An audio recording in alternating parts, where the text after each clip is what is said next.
Okay. Yeah, you can go. You find no man at all intellectual who is willing to leave London. No, sir. When a man is tired of London, he is tired of life, for there is in London all that life can afford. Samuel Johnson, English poet. London is one of the best cities in the world. Everyone should visit London at least once in their life. And plus, the stuff I'll tell you will apply to other foreign countries as well. I was lucky enough to live in London for 4 months last year, during which time I made the transition from tacky tourist to experienced foreigner.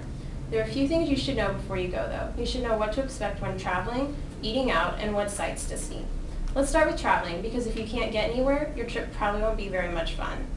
London's underground subway system is called the Tube. According to Time Out magazine, there are 253 miles of passageway, and they carry millions of people every day. It's the cheapest and fastest transportation. It's easy to navigate. It will get you exactly where you need to go. There are stops all over the city within walking distance of any major tourist attraction. And there are frequent stops with all the trains, so you won't ever have to wait more than 4 or 5 minutes. There are maps on all the underground subway systems, so it's really hard to get lost. There are a few things you should know, though, when using the Tube. You will have to take an escalator, and when you're on the escalators, you stand on the right and you walk on the left.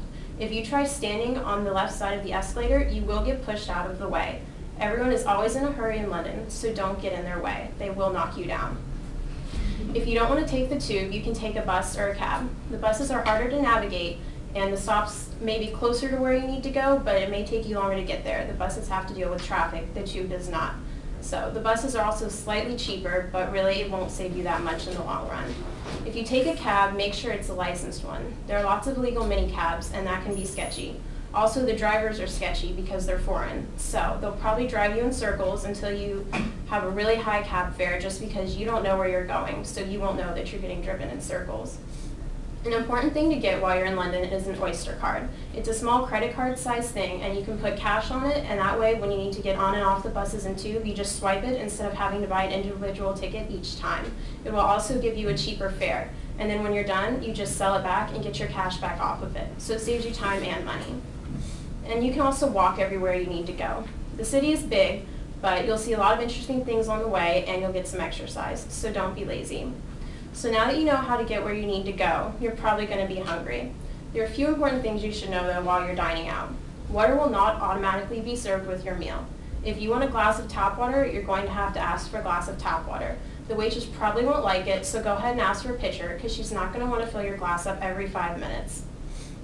The food portions will be smaller. That does not mean you should order more food, though. It just means you should eat less.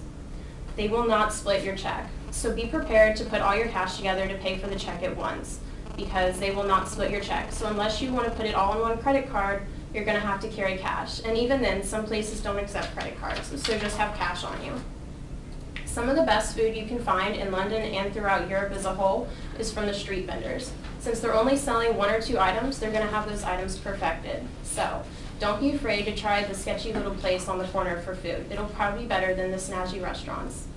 So now that you've gotten where you need to go and you've eaten, now what are you going to do? See some of the famous attractions. The London Eye is the biggest Ferris wheel, and it will give you the best view of the city. Westminster Abbey is what houses Parliament, and it's right next to Big Ben. Very famous, stop by and see it. Buckingham Palace is nice, and you can't get as close to the guards anymore, but you can still go stand next to them and take pictures. Tower Bridge is the one with the big towers, not London Bridge. London Bridge is a flat, boring bridge, but go see Tower Bridge, not London Bridge. There's Abbey Road, so you can walk across that, take a picture, and go see the studio where the Beatles recorded. You can straddle the Prime Meridian in Greenwich, so you can be in 2 time zones at once. It's pretty cool. And then stop by the British Museum. It has lots of famous stuff, including the Rosetta Stone. You can try reading it. I couldn't, but good luck. Venture out. According to the City of London, there are over 10,000 acres of parks and open space in London. It's really nice to stop and have a picnic in the green grass in the middle of such a big city. They're beautiful parks, and if you don't visit any of them, you'll be missing out. But beware, everywhere in London closes early. The pubs will close at 11 o'clock, so you cannot go out at 10:30 and expect to have a good night like you can in Tallahassee. If you want to go out, get an early start. Everywhere will close at 11 whether you like it or not. Also, toilets are not free.